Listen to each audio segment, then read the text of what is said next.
الأولين أو يأتيهم العذاب قبلا وما نرسل المرسلين إلا مبشرين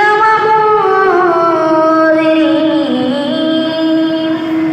ويجادل الذين كفروا بالباطل ليدحضوا به الحق واتخذوا آياتي وما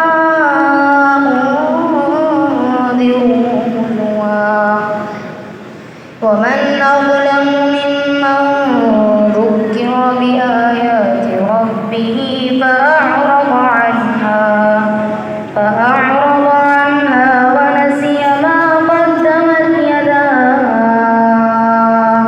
إنا جعلنا على قلوبهم أكنة أن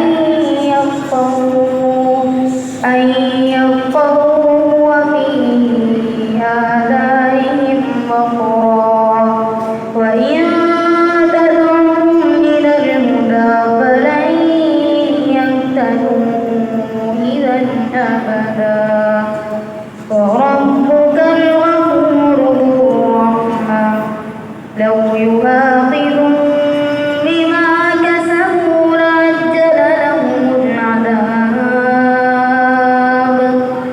بل لهم موعد لن يجدوا من دونه موئلا وتلك القرى أهلكناهم لما ظلموا وجعلنا لمهلكهم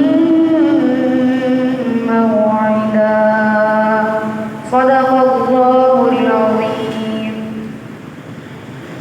Saya akan masuk ya. Bagaimana Pak?